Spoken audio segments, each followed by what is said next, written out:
untuk itu kami persilakan. Waktunya sampai azan aja, Pak. Ini tidak potong banyak ini waktunya. Mohon maaf.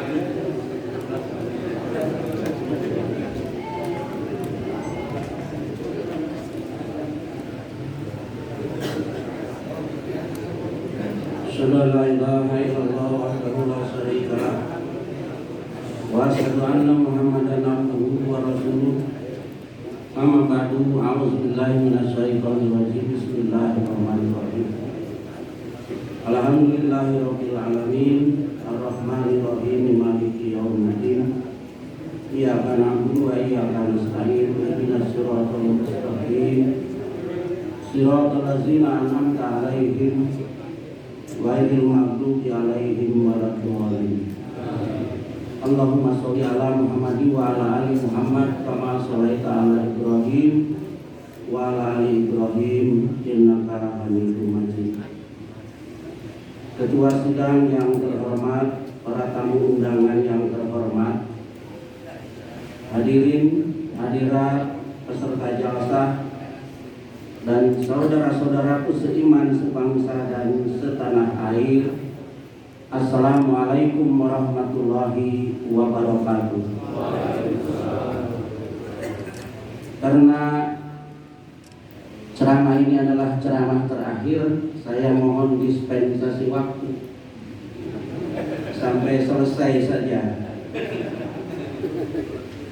Saya mendapat amanah menyampaikan siraman rohani dalam forum ini berjudul Kearifan Lokal tentang Kedatangan Imam Mahdi alaihi salam. Tema yang sangat menarik dan sebuah kehormatan bagi saya mendapat amanah untuk menyampaikannya. Masyarakat bangsa Indonesia adalah masyarakat yang religius. Kereligiusan masyarakat bangsa Indonesia tercermin dalam falsafah Pancasila sebagai dasar negara.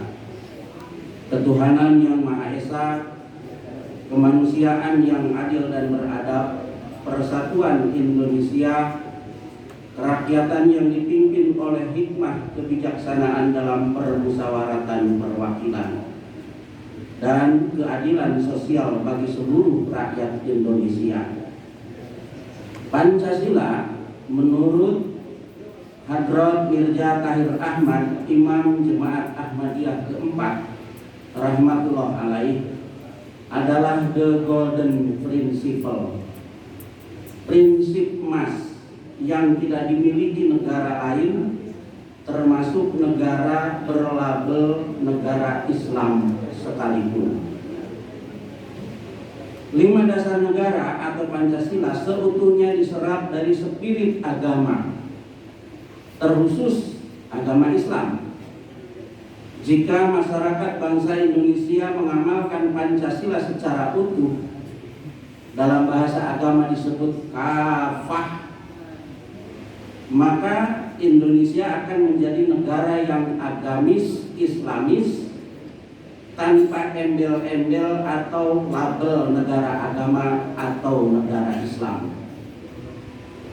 Selain pada Pancasila, kereligiusan masyarakat bangsa Indonesia juga tercermin dalam kepercayaan mengenai akan datangnya Ratu Adil, Satria Tiningit dalam kepustakaan Jawa, Budak Angon dalam kepustakaan Pasundan, Imam Mahdi dalam kepustakaan Islam. Bung Karno yang tadi disebut-sebut dalam sambutan dari Bapak Wakil dari Menko PMK, ya, proklamator pendiri Republik, Presiden RI pertama pada 1930 di hadapan para hakim pengadilan Belanda. Dalam pidato pembelaannya yang berapi-api yang terkenal dengan Indonesia Menggugat, mengutip ramalan Joyoboyo.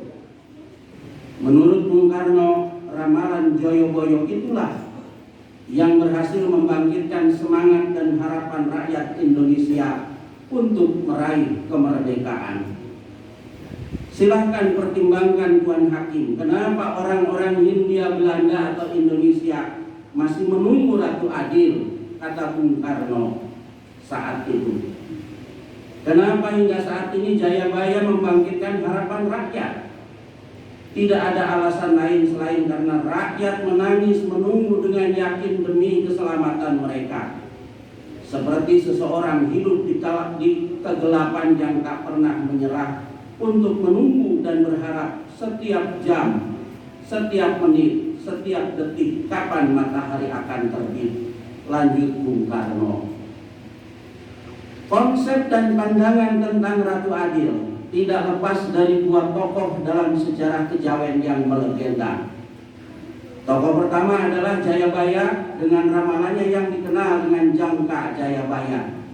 Kalau di Jawa Tengah, Joyo Boyo. Tokoh kedua adalah Raden Ngabehi Ronggowarsito dengan ramalannya yang dikenal dengan Serat Kalatido. Kedua tokoh ini hidup pada zaman yang berbeda, namun memiliki tali benang merah yang sama dalam kapasitasnya masing-masing. Prabu Jayabaya dikenal sebagai salah satu panutan penting orang Kejawen. Beliau adalah Raja Kediri yang memerintah antara 1135 sampai 1157 Masehi, yang dikenal sebagai raja yang bijaksana dan memiliki pandangan futuristik. Ia terkenal dengan ramalan tentang keadaan Nusantara di suatu masa di masa datang. Ramalan Jayabaya itu antara lain menyatakan akan datang satu masa penuh bencana. Gunung-gunung akan meletus, bumi berguncang, laut dan sungai akan meluap. Ini akan menjadi masa penuh penderitaan, masa kesewenang-wenangan dan ketidakpedulian, masa orang-orang licik berkuasa dan orang-orang baik akan tertindas. Tetapi setelah masa yang paling berat itu akan datang zaman baru, zaman yang penuh kemegahan dan kemuliaan, zaman keemasan Nusantara. Dan zaman baru itu akan datang setelah datangnya Sang Ratu Adil atau Satria Piningit. Itu ramalan Jayabaya. Sedangkan Raden Ngabehi Ronggowarsito hidup pada tahun 1802 sampai 1875 Masehi. Ia adalah salah satu pujangga Istana Surakarta. Selama hidupnya ia mengabdi 5 raja, Sinuwun Pakubuwono IV, 5 sampai 9. Loyalitas sang pujangga ini ditunjukkan dengan sejumlah karya-karyanya yang bermutu tinggi. Raden Ngabehi Ronggowarsito termasuk seorang penulis yang peka terhadap permasalahan sosial. Ronggowarsito dianggap sebagai pujangga penutup atau pujangga terakhir. Dalam serat Kolotido, Ronggowarsito meramalkan akan terjadinya zaman Kalabendu atau zaman Kolotido dan datangnya Ratu Adil, Satria Piningit. Dan Ronggowarsito mengingatkan, bila zaman Kolobendu atau zaman Edan itu datang, hendaklah kita eling lan waspodo, sadar dan waspada.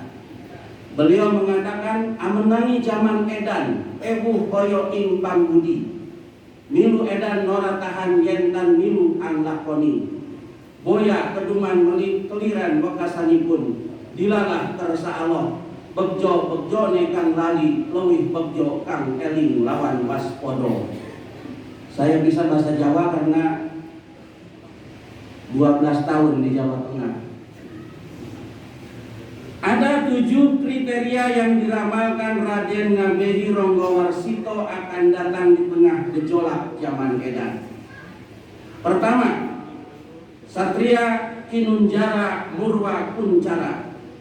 Artinya satria yang terpenjara namun cemerlang dan tersohor. Yang kedua, Satria Mukti Wibawa Kesandung Kesampan. Artinya satria berwibawa namun serba buruk dan dipersalahkan akibat perbuatannya. Ketiga, Satria Jinumput Sumela Atur. Artinya satria terpungut, mengisi kekosongan kepemimpinan. Keempat, Satria Lelana Tapan Rame. Artinya satria pengembara selalu bertapa dalam keramaian. Kelima, Satria Piningit Hamong Tubuh. artinya satria yang disembunyikan dan kemudian keluar dari pertapaannya. Keenam, satria boyong pambukaning gapuro, artinya satria yang berpindah tempat dan membuka gerbang. Pemimpin yang akan menjembatani ke arah kemakmuran. Ia adalah negarawan tanpa pamrih. Ia mengemban tugas meletakkan fondasi kenegaraan seperti membuka pintu gapura zaman keemasan dan menggelar tikar walaupun tidak akan sempat ngelungguhi rasa gumelar duduk di atas tikar yang sudah terbentang. Ketujuh, satria pinandita sinisihan wahyu, artinya satria yang berjiwa dan bersemangat religius yang kuat di bawah bimbingan wahyu. Dialah pemimpin yang ditunggu yang akan membawa kepada kemakmuran dan kesejahteraan hidup bangsa. Dialah Ratu Adil yang dinantikan kehadirannya di tengah-tengah bangsa yang sedang terpuruk secara moral maupun secara ekonomi. Sidang jasa yang berbahagia, seperti Prabu Jayabaya dan Pujangga Raden Ngabei Ronggowarsito, Prabu Siliwangi dari Tatar Pasundan juga meramalkan mengenai akan datangnya budak Angon atau anak gembala yang akan mendirikan kembali kerajaan Pajajaran anyar. Kemarin saya lihat ada udang pakai peci logo Kujang. Saur Prabu Siliwangi kabalan Pajajaran anu milu mundur dina satu acana ngahiang. Ngahiang itu ngaleungit. Lalapan urang ngepi ka poe ieu najan dia kabehan ka ngaing pada satia, tapi ngaing henteu meunang mawa dia pipilueun. Ngilu hirup jadi balangsak, ngilu rudin bari lapar. Dia mudu maruli pikeun hirup ka hareupna supaya engke jagana jembar, senang sugih mukti bisa ngadepkeun deui Pajajaran. Lain Pajajaran mukiwari, tapi Pajajaran anu anyar. Jadi kata Prabu Siliwangi bakal ada Pajajaran baru. Nu ngadegna digeuingkeun ku obah zaman. Pilih ngain moal ngahalang-halang sebab pikeun ngain henteu pasti jadi raja anu somah sakabehna lapar bae jeung balangsa. Ti mimiti poe ieu Pajajaran leungit di alam hirup. Leungit dayeuna, leungit nagarana. Pajajaran moal ninggalkeun tapak jabat tingaran pikeun humapan. Sabab bukti anu kari bakal rea nu malungkir. Tapi engke jaga bakal aya nu nyoba-nyoba supaya anu laleungit kapani deui nya bisa ngan mapaina kudu make amparan, tapi anu marapaina loba nu arieu aing pangpinterna mudu aredan heula. Engke bakal rea nu kapani sabagian-sabagian sabab kaburu dilarang kudu disebut raja panyelang. Aya nu wani ngorehan terus-terus teu ngahilang kapang larang, ngorehan bari ngalawan sabari seuri nya eta budak Angon.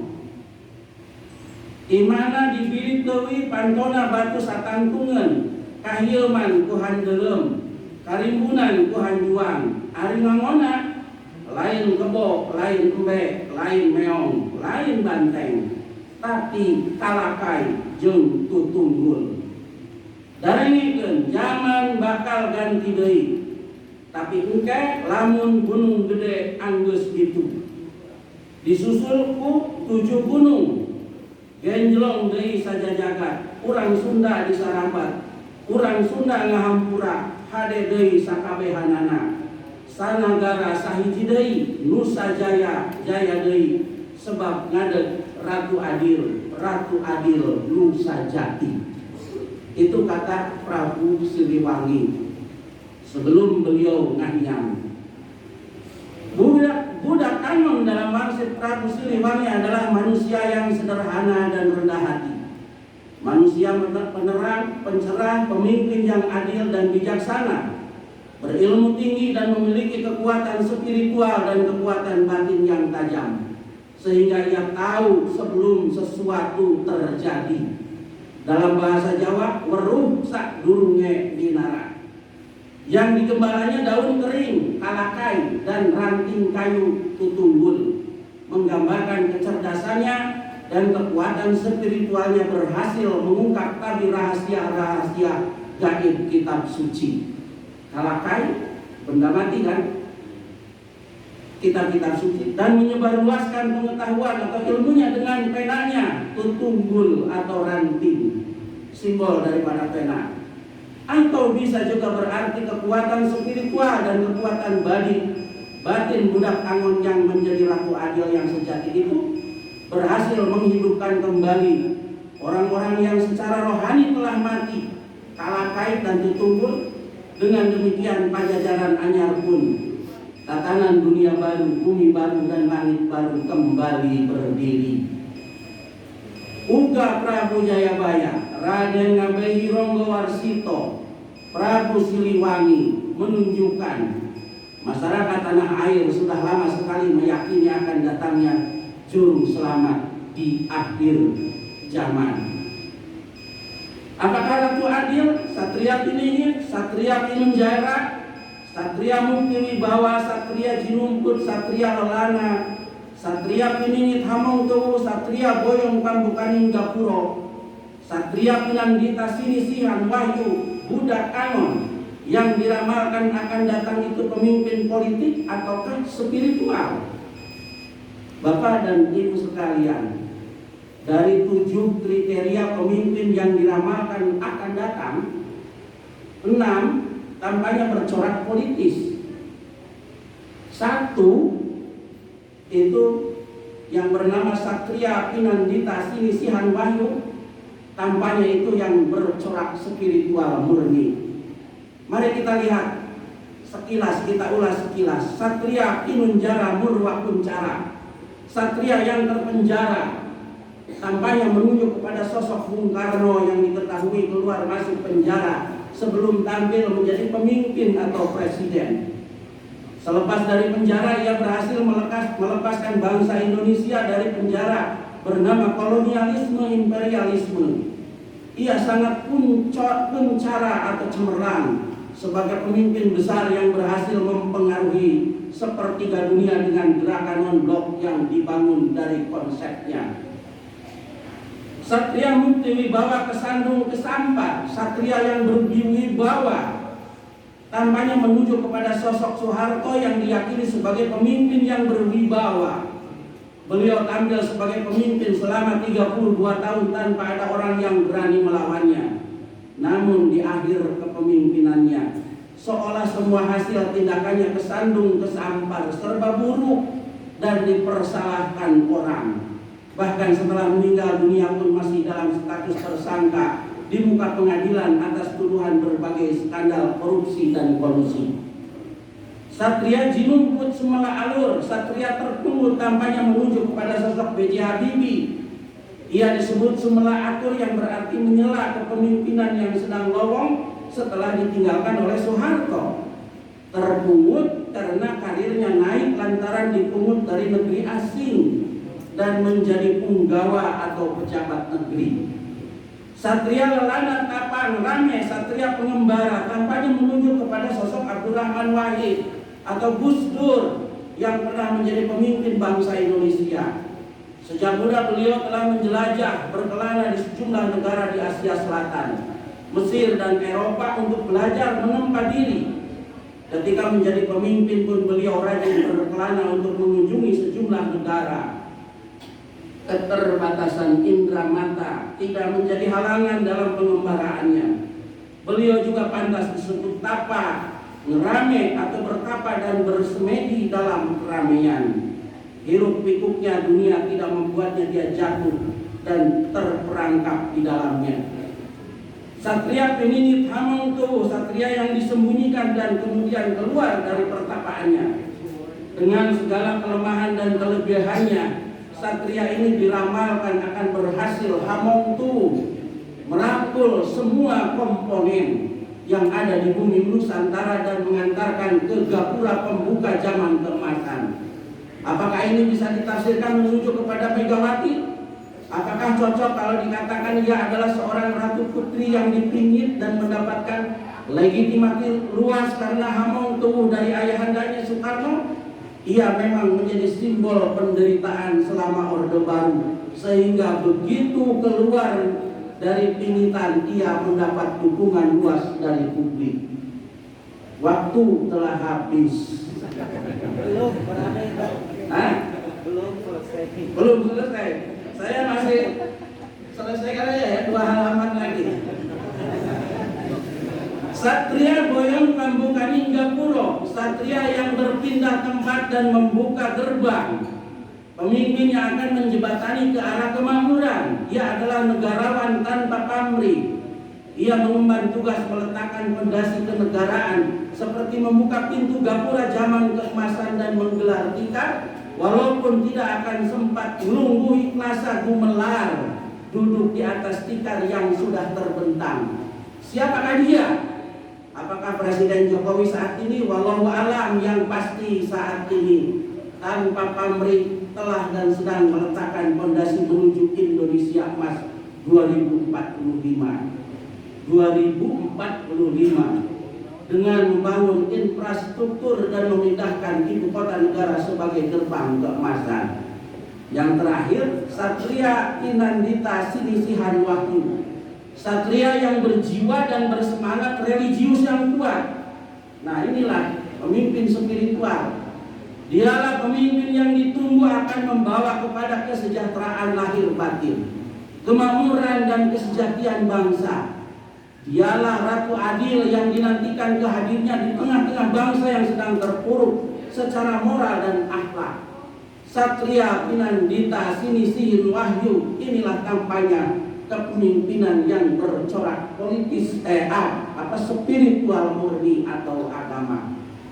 Kenapa disebut Ratu Adil? Bukankah ratu itu perempuan?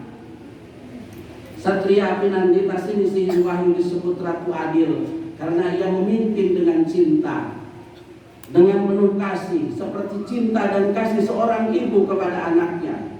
Ia bersikap adil kepada semua tanpa membedakan suku, agama, dan ras. Ia menunjukkan jalan kebenaran kepada semua sesuai ajaran agama dan kepercayaannya masing-masing.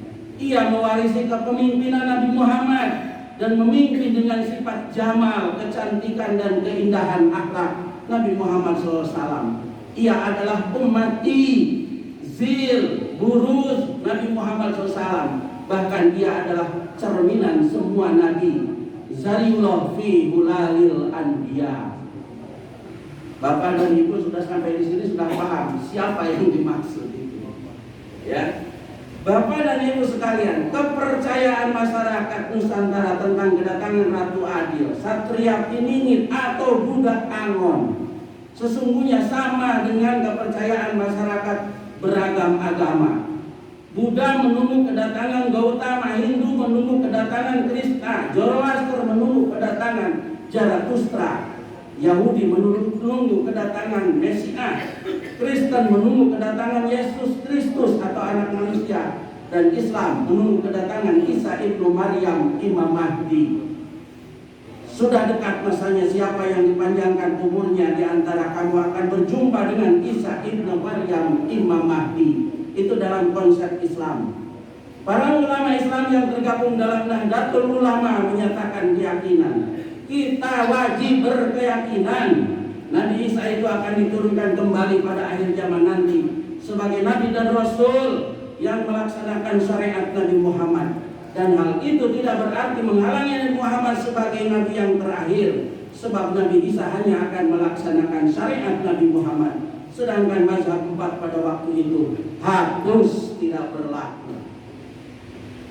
Bapak dan Ibu sekalian, Ratu Adil, Satria Piningit, budak Angon, Gautama, Krista, Zarathustra, Mesias, Yesus Kristus, Isa ibnu Maryam, Imam Mahdi, yang kedatangannya ditunggu-tunggu masyarakat Nusantara, dan pengikut berbagai agama itu sesungguhnya akan tampil hanya pada diri satu orang saja, dengan menghimpun semua sifat, peran, dan kekuatan rohani para nabi atau muslim rohani.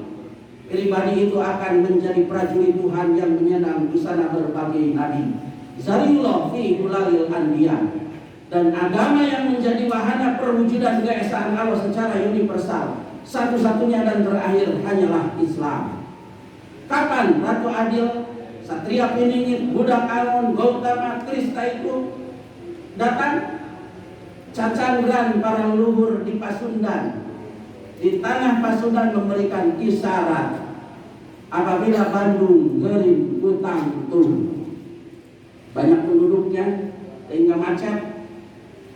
Ciamis, Amis Kumane, Cianjur kata lanjuran, Sumedang ngarang-ngangan, Sukabumi tinggal resmi, Tasikmalaya, Sukapura ngadaun ngora, Galunggung ngadat tumanggung, Pangandaran andar-andaran, Garut jadi pangirutan, Garut tempat yang membuat rindu.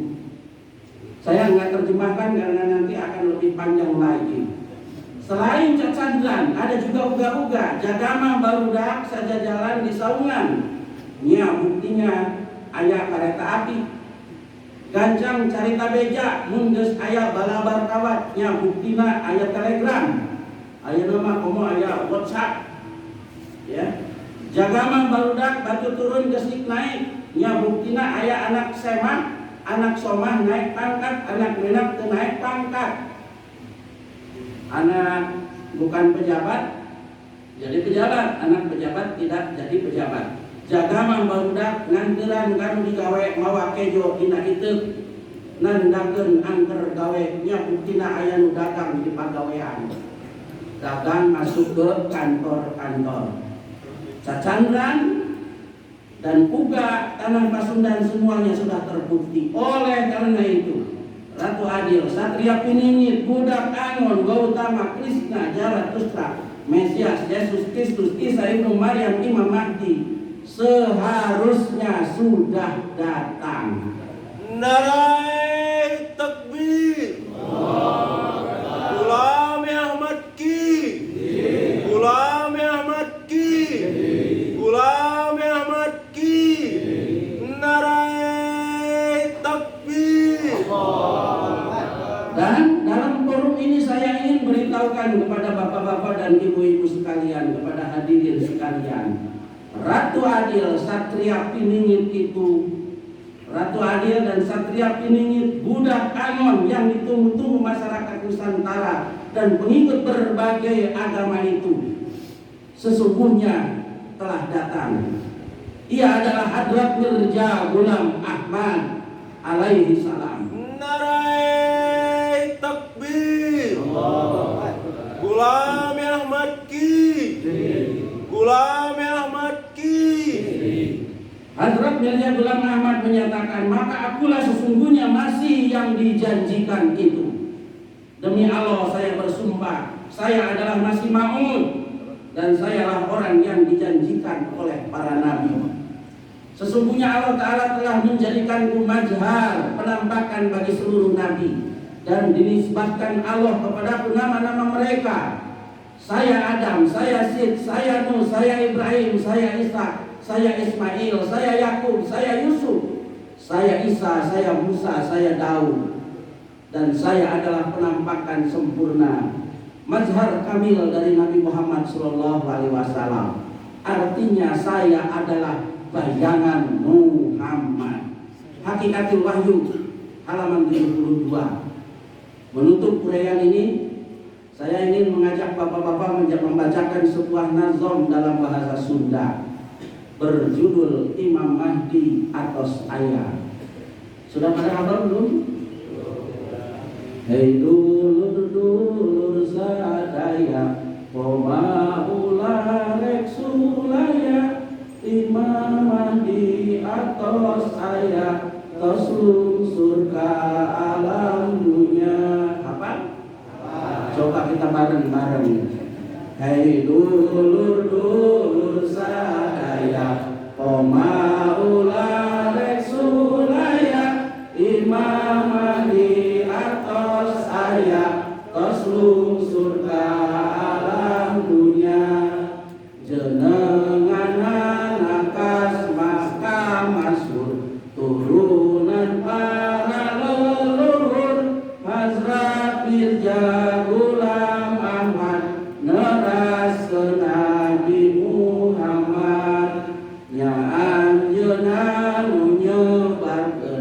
Islam teras ditaklikeun disabarkeun ka sadunya dipilampahnya sanajan dipikang ewa mika cecep mika cuak nyieun fitnah ngahalangan akhirna era sorangan sanajan didajal tapi Allah sifat jalan tara jalir di janjina ngumpulkeun para rasulna anggur mahei dulur ulah waka langsung sahur sumangga urang diajar sangkan urang pada jembar ayo urang pada ngabdi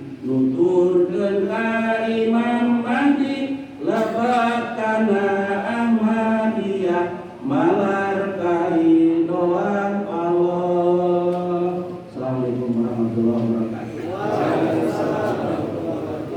Narai Takbir. Jalsa Sawana Indonesia. Hazrat Muhammad Mustafa. Hazrat Amirul Mukminin. Muhsena Insaniyah. Ghulam Ahmad Ki. Ghulam Ahmad Ki. Narai Takbir. Jazakumullah.